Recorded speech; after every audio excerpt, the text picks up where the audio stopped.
They arrived in the city just before the rains.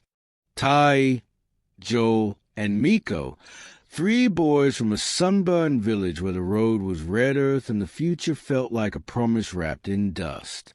They came with scholarships in their bags and fire in their hearts. This city, with its blinking lights and towering buildings, was supposed to be their breakthrough, their escape from the cycle of poverty that swallowed generations like a hungry river. But the city did not welcome them. By the second week, their money had run out. The landlord threw them out of their single-room apartment with no warning. Joel had begged, offering to pay after his exam, but the man slammed the door in his face. That night, the 3 of them slept outside, huddled under the broken shelter of an abandoned kiosk. Rain crept through the holes in the roof and soaked their bags. Joel coughed all night. Miko stayed awake, listening. Tai cried silently, ashamed of the tears. The next day, Joel fainted in class. No one helped him. They said he was hungry, said he should have eaten. But what do you eat when your wallet is empty and your pride won't let you beg? Tai wandered alone that evening, not knowing what he was looking for. The streets of Onigiri were alive with noise, buses honking, hawkers yelling, music blasting from corner shops. He passed a narrow alley with no lights, just a flicker of fire from a burning tin. An old man sat there, skin like tree bark, eyes like smoke. "You look like someone looking for something," the old man said, not turning his head. Tai paused, unsure if he was being mocked. "What if I told you there's a way out?" The man continued, lifting a small object from a sack beside him. A black wallet, weathered, scarred, stitched in a language Tai couldn't read. "It fills up every morning, full of money, new notes, yours to spend. But there's one rule," the man said, his voice dry as ash. "You must empty it before sundown. If not, the wallet chooses someone to pay with their life." Tai laughed nervously. "What kind of madness is that?" "Madness that buys bread," the man replied. "Take it or leave it." He turned away, placing the wallet on the edge of the burning tin. Tai stood there, heart pounding. Was it a trick? A joke? But something deeper, something hungry inside him, reached out and took it. The leather felt warm, almost alive. He ran home. They had found an abandoned container behind a warehouse, dry enough to sleep in. Joel was already asleep, shivering under a plastic sheet. Miko sat at the entrance, sharpening a broken blade on a stone. When Tai showed them the wallet, they both stared. "What kind of wallet is that?" Miko asked. Tai shook his head. "I don't know, but we'll find out tomorrow." He tucked it under his shirt, heart racing with a mixture of fear and hope. The next morning, the wallet was full, neatly packed, crisp naira notes, 5,000, 10,000, 20. He counted 8 to 5,000 in total. Miko whistled. Joel laughed, for the first time in days. They rushed to the market, bought hot food, soap, notebooks, shoes. They even got bread and sardines in a small gas cooker. For the first time since they arrived in the city, they were full, grateful, alive. Tai remembered the rule. He reminded them, spend it all before sunset. Even 1 coin, he said. We mustn't keep it. So they bought more, gave money to a blind woman by the mosque, bought an umbrella for a shoeless child. Joel tucked a 200 naira note in his old Bible and said, "This one, just for luck." Tai didn't argue. By evening, they were laughing, sitting on the edge of a flyover, watching the sun dip behind the skyline. Miko said, "Maybe we can start a small business. Flip phones. Do something useful." Joel smiled, his face thin but brighter than it had been in weeks. "Tomorrow, we eat turkey." They slept peacefully that night, all three of them. But Joel did not wake up. He was stiff, his eyes wide open, his mouth frozen mid-scream. The wallet lay beside him, the same 200 naira note peeking out. Tai screamed. Miko kicked the wallet across the room. They called no one. Who would they call? What would they say? Tai wept like a child. Miko paced like a caged animal. Hours passed in silence. Then Miko picked up the wallet. "It's full again," he whispered. Tai backed away. "Throw it away." Miko looked at him, eyes hollow. "We're still here, still hungry, still breathing." Tai grabbed him. "We promised each other we'd make it together. Not like this." Miko said nothing, just stared at the wallet. That evening, they used the money to bury Joel. They didn't know anyone, so they paid 2 strangers to help dig. Miko used his own hands to cover the body. Tai couldn't look. They slept with the wallet between them. The next morning, it filled again. Tai woke up trembling. Miko stood over him, holding the wallet like it was a holy book. "What are we going to do?" he asked. Tai looked at it, then at Miko. "We spend it, but we don't forget what it took. We spend it like we're buying time." Miko nodded.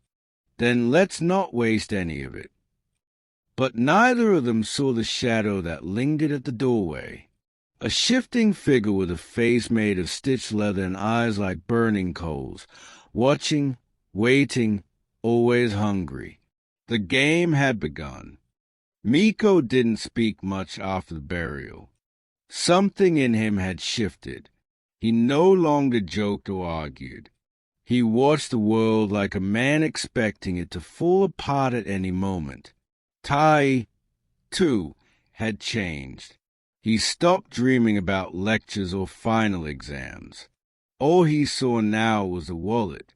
Every morning, it was there, full, like clockwork, like curse work, like a god they never asked for, but now had to worship.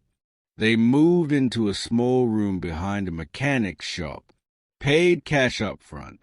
No questions asked. They bought a fan, a foam mattress, and second-hand clothes. The city no longer felt impossible. With money in hand, anything was within reach. But the wallet had rules, and rules had consequences. Tai became obsessive.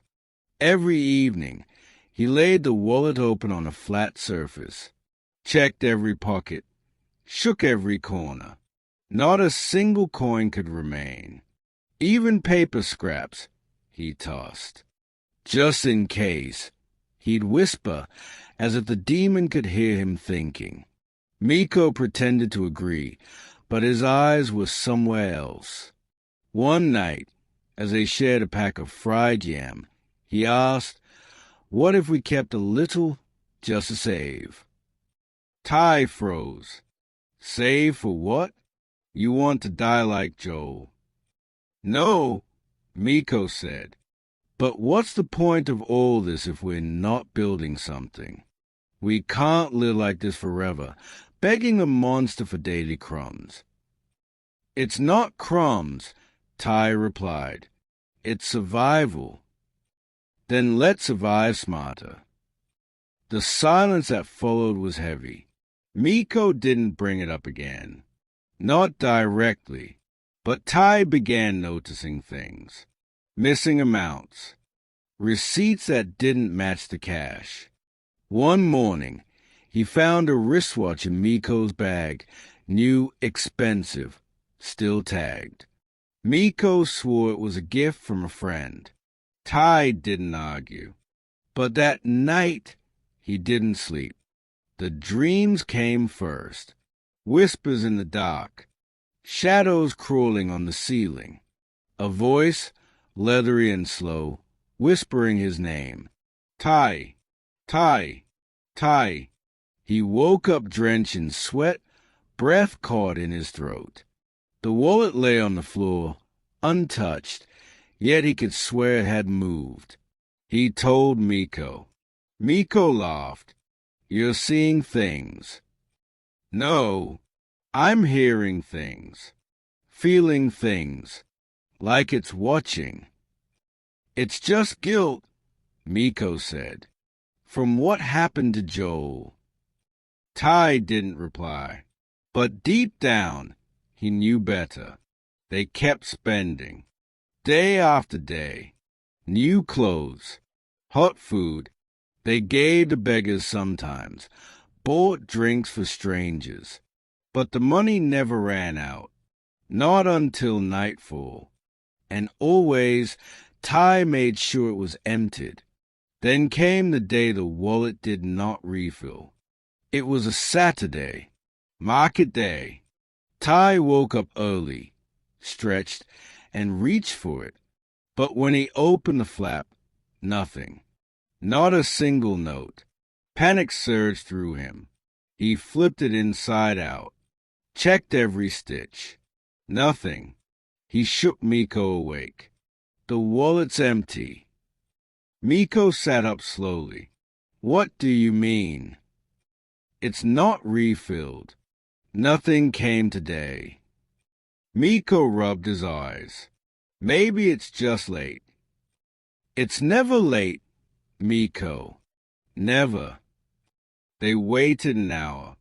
2, 3. Nothing. Tai paced the room. What did you do? Nothing. Swear. I swear.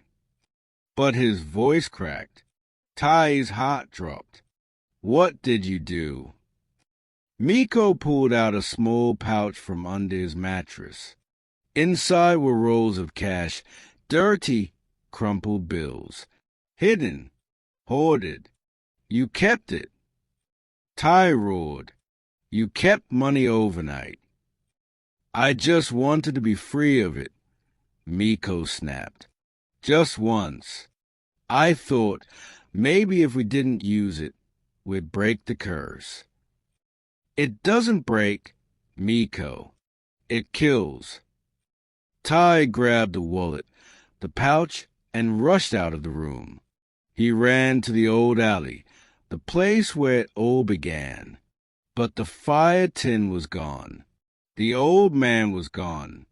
Only smoke remained, thick in the air like burnt rubber. He dropped the pouch and the wallet to the ground. Take it back, he shouted. We don't want it anymore. But there was no reply, only the sound of wind whispering through the alley's hollow walls. That night, Miko became sick. He vomited blood. His skin turned pale. His eyes yellowed like rotting fruit. Tai stayed by his side, feeding him water, praying, begging. He offered the wallet to the street, left it on a sidewalk, hoping someone else would take it. But no one did.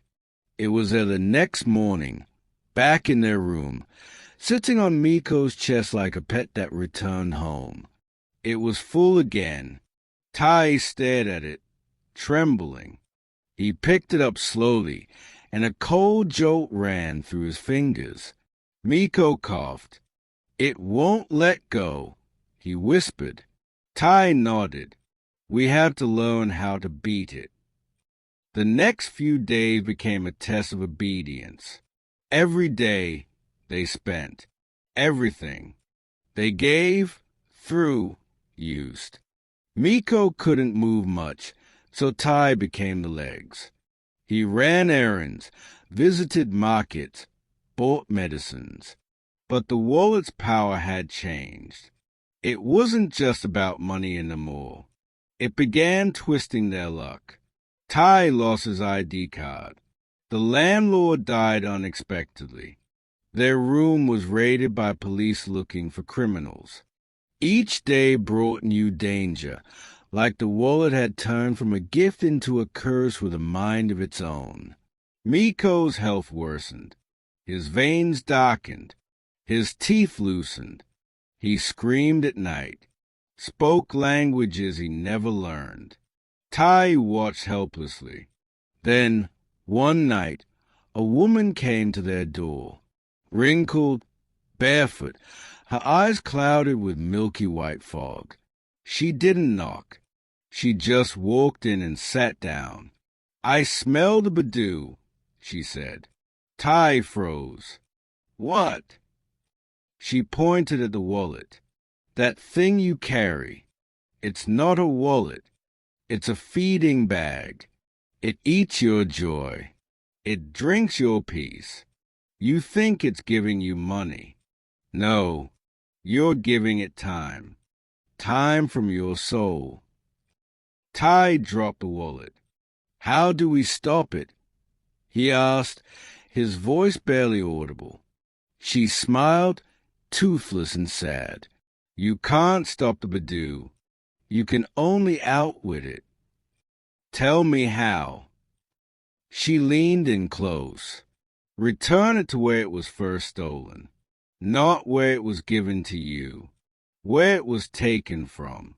The Bédou only leaves when its hunger is reversed." Before he could ask more, she was gone, vanished. Like smoke, Tai stared at the wallet. Miko whimpered from the mattress. The clock ticked louder than usual. The lights flickered, and outside, in the shadows of the alleyway, the Bédou waited, smiling. The wallet hadn't moved, but it felt closer, like it was breathing, watching, listening. Every time Tai touched it now, his fingers tingled as if the leather pulsed with heat. Miko had grown too weak to speak much. His skin clung to bone, and when he opened his mouth, sometimes only a strange hiss came out. Tai barely recognized his friend anymore. It had only been 3 weeks.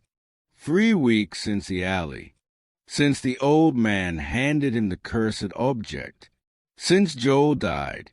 Since the Bédou entered their lives like smoke in a closed room. And now, the woman's words haunted him. "Return it to where it was first stolen." But where?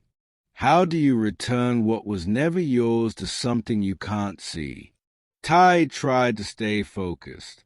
Every day he spent, gave, burned, tossed money into gutters just to be sure the wallet stayed empty by sundown. But it wasn't enough anymore. Strange things began to happen. A dog followed him home and stared at him for hours. It never barked, just stared. He saw his mother's face in the billboard, crying. He heard Joel's voice whispering to him from the faucet. And every night, the same dream, a leather-skinned figure stitched together from mouths and eyes, crawling across the ceiling, asking one question: who next? Then, one morning, the wallet gave gold. Not naira, not paper, but small gold bars, cold, dense, real. Tai dropped them in horror. That same day, the man who helped bury Joel was found dead in his shop, eyes open, face twisted. Tai knew then the Bédou was growing stronger. He returned to the alley, but it had changed. The air there buzzed. The walls were covered in symbols he didn't understand. He saw a young boy playing nearby and asked if he'd seen the old man with the fire tin. The boy laughed. "There's no old man here, uncle. Only mad people." Tai walked away, heart pounding. When he got back, Miko was sitting up, pale, trembling, but awake. His eyes looked clearer, like the fever had broken for a moment. "Tai," he whispered, "we have to end it." Tai rushed to his side. "How?" Miko reached for a notebook and began drawing. A map, lines, dots, trees, then a large black circle.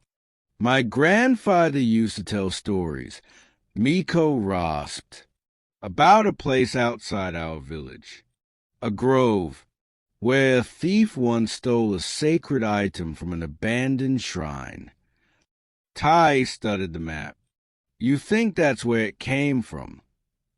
Miko nodded slowly. "Return the wallet there. At midnight, bury it under a tree with no roots." Tai frowned. "Trees have roots." "Not this one," Miko said. "That's a sign." That same night, Tai packed a small bag. He wrapped the wallet in old cloth, placed it in a box, and took a night bus back to their home village. The roads were rough. Thunder cracked the sky. He held the box tightly the entire way, terrified it might open on its own. When he arrived, the village had changed. It was smaller than he remembered, dustier and quieter. He walked past the old market, past the schoolyard, into the forest behind his grandfather's farm. He found the grove just as Miko described, dense, quiet, untouched. The moon lit the path, and there it was, a massive tree standing tall but eerily still. No branches, no birds, no roots in sight. It wasn't a tree. It was a warning. He began digging. With bare hands, he scraped the earth, fingers bleeding. He felt something move in the soil, but didn't stop. He needed to be free. He needed Miko to live. When the hole was deep enough, he dropped the box in and began to cover it. But the earth rejected it. The soil hissed, spat, pushed the box upward. And then the air grew thick, like syrup. Behind him, a voice whispered, "You think it's that easy?" Tai toned. The Bédou stood before him. Not a man, not a beast. A leather-skinned creature stitched with mouths, blinking eyes, and twitching fingers. Its mouth didn't move, but its voice crawled through the air. "You fed me. You owe me. You brought me back into this world. Now, give me what's mine." Tai stepped back. "I gave you money. Days of my life. My friend. Isn't that enough?" The Bédou cocked its head. "You owe me a soul." Tai stood tall. "Then take mine." Silence. The demon paused. Brave, but not wise. Tai clenched his fists. "Take it, but let Miko live. Let it end." The Bédou stepped closer, raising a clawed hand. Then a voice broke through the air. "No." "Miko." Tai toned, stunned. Miko limped into the clearing, eyes glowing faintly, skin still pale but alive. He held a burning torch. "If anyone pays, it's me," Miko shouted. "No," Tai whispered. "You're too weak. I caused this.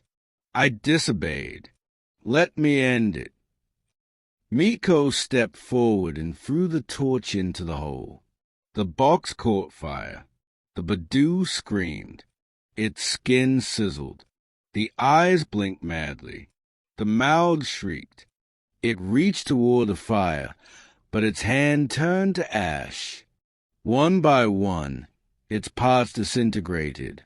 Mouth, arm, leg, stitch, until only a single black coin remained, glowing red-hot before melting into the date. The wind died. The air grew still. It was over. They didn't speak for hours. They just sat under the sky, watching the stars return. Miko rested his head on Tai's shoulder. "You came back for me," he said. "Always," Tai replied. At dawn, they returned to the village, not with money, but with peace, and that they would spend wisely. Tai thought it was over. The Bédou was gone. The wallet burned. Miko survived. For the first time in weeks, peace didn't feel borrowed. It felt earned. The village welcomed them back like sons who had survived a war. They stayed in Miko's late uncle's compound, a quiet place near the edge of town. Chickens clucked lazily in the backyard. The wind smelled like mango trees. Life moved slower there, like an old song played softly. But something wasn't right. Miko still coughed at night. Sharp, dry, violent. He hid it during the day, but Tai noticed. He also noticed a twitch in his friend's left eye, the way his shadow sometimes stretched the wrong way when he walked in sunlight. It was as if something had followed them back. One evening, as they sat peeling boiled groundnuts outside, Miko asked a question that made Tai's skin crawl. "Do you believe in second curses?" Tai dropped the shell in his hand. "What kind of question is that?" Miko didn't look at him. Some things don't die. They just wait. What if the Bédou wasn't destroyed, just broken, and now it's rebuilding? Tai stood. "We ended it. Miko, we did everything right." Miko finally looked up. "Did we?" That night, Tai had the dream again. Only this time, it was different. He stood in a desert of bones, wind howling like a scream. The Bédou appeared, not in full form, but as smoke and mouths, crawling toward him on hands that weren't hands. And then it spoke, not to him, but to Miko. "You made the deal. You broke the rule. You belong to me." Tai woke up gasping, heart pounding. He reached for Miko, but the bed was empty. He found him outside, barefoot, standing in the dew-soaked grass, eyes wide open. "Miko," he whispered, "what are you doing?" Miko blinked like waking from a trance. I don't know." They both stood there, silent. The wind moved around them like something watching. In the morning, they went to the oldest man in the village, Papa Marty, a 90-year-old hunter who had seen things most people only read about in forgotten scrolls. He listened carefully as they explained the Bédou, the wallet, the shrine, and the fire. When they finished, he nodded once. "You burned the object, not the covenant." Tai frowned. "What covenant?" "The Bédou is bound not to a thing, but to a promise. Once you accept its gift, your soul is tagged. The only way to truly end it is not to destroy what it gave, but to break the bond you swore the moment you spent its money." Miko's voice was weak. "How do we break it?" Papa Marty sighed. "You must repay every coin, every kobo, not with money, with something equal in weight." Tai stepped forward. Like what? The old man looked at him. Time, sweat, service. You must reverse the curse by restoring what was lost, through acts of selfless sacrifice. Miko leaned back. How do you measure that? Papa Amadi smiled sadly. You don't. The Bédou does. From that day, they began. They took no jobs for pay.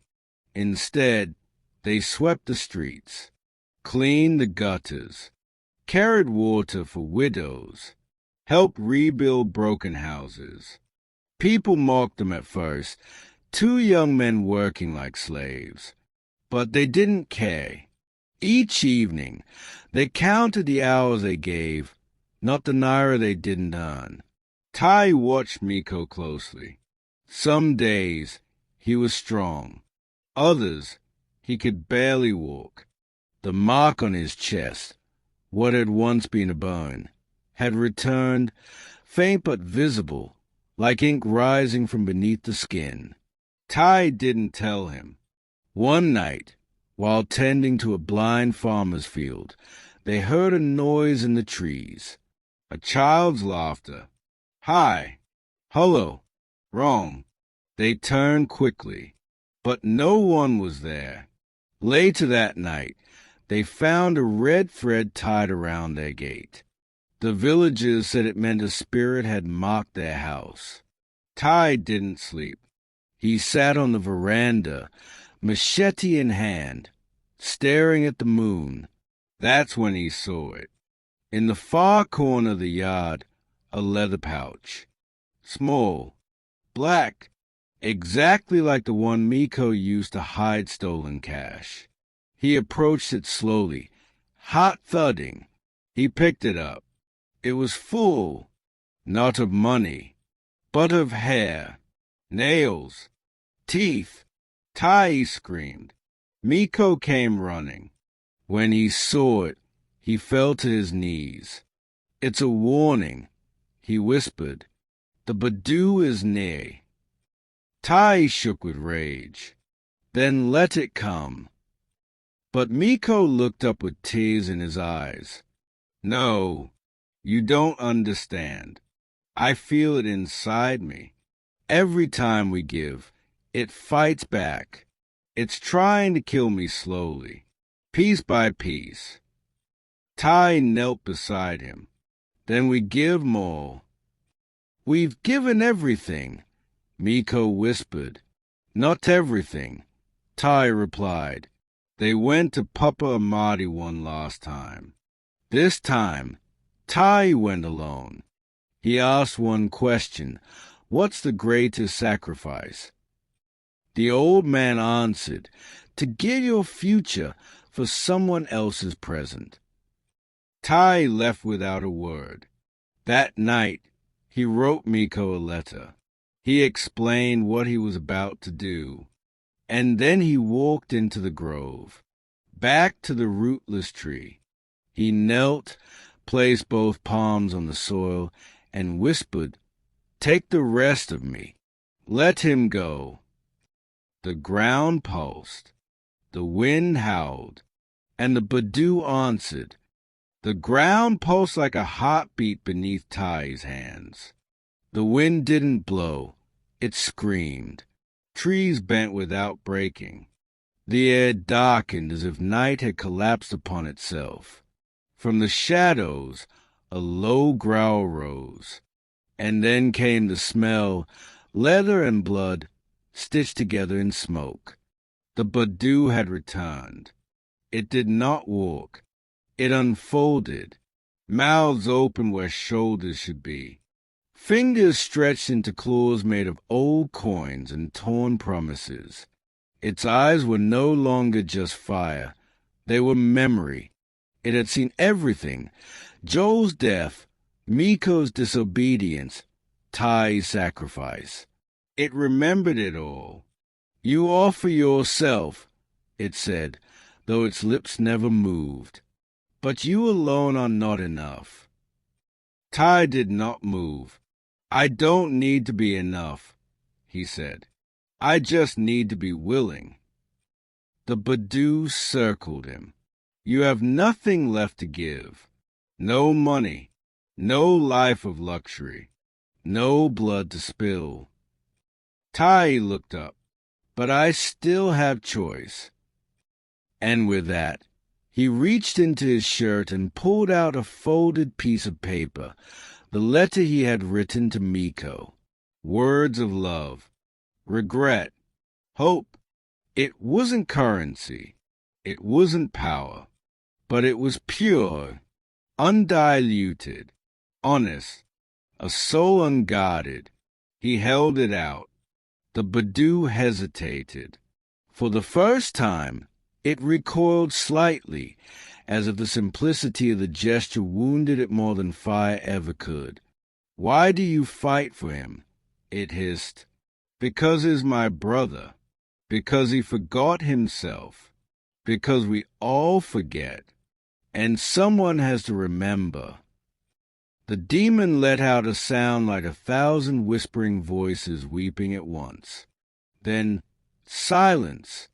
The letter burned in Tai's hand, bright and blue, like hope made flame. The Bédou let out one final scream that shook the earth. Its form cracked like old wood, splintered, shattered, and then it was gone. No smoke. No ash, no farewell, just quiet. Tai collapsed, breathless, and from behind the trees a figure emerged, Miko. He ran forward, falling to his knees beside his friend. Tai, Tai. Tai opened his eyes slowly. You're free, he whispered. Miko gripped his hand. So are you. They wept there, two young men at the edge of myth and mercy. The night held them gently, as if the land itself knew that something sacred had just happened, something the ancestors would speak of for generations. In the days that followed, the village changed. The air grew clearer. Crops began to bloom again. Children stopped waking up crying from dreams they couldn't explain. And the whispers stopped, the ones in the wells, behind the windows, beneath the floorboards. The curse had lifted, but the lesson remained. Tai and Miko didn't go back to the city. They stayed, built a learning center beside the grove, taught children how to read, write, think, and question, and above the door they carve one sentence into wood. Some things give only to take. Years passed. They never spoke of the wallet again, not in detail, not with names, only as a tale, a warning, a parable for those who would chase wealth without understanding its price. One evening, as the sun dipped low and the air shimmered with golden light, a little boy tugged at Miko's sleeve and asked, Is it true that you once had a wallet that made money by itself? Miko smiled gently. It made death, he said, and asked you to spend your soul instead. The boy looked confused. But why did you take it? Miko didn't answer immediately. He looked at Tai in the distance, sweeping dust off the chalkboard. Then he said, Because we were desperate. And desperation doesn't think, it just grabs. The boy nodded slowly, then skipped away, and Miko turned back to the grove. It had grown over now. Trees leaned protectively across the space where the rootless one once stood. But he still remembered every detail, every scream, every sacrifice. Some stories aren't told for entertainment. They are told so others don't repeat them. This was one of those stories. And if you've made it this far, dear listener or viewer, then hear this last part carefully. In life, there will always be shortcuts, paths paved with promises too easy, too perfect, too tempting. But remember, every shortcut comes with a cost. And some costs don't show up on price tags. Some live in your silence, your regret, your night screams. So if you ever find a wallet that offers you the world for free, ask what part of you it's taking in return. And if you're holding one now, let it go.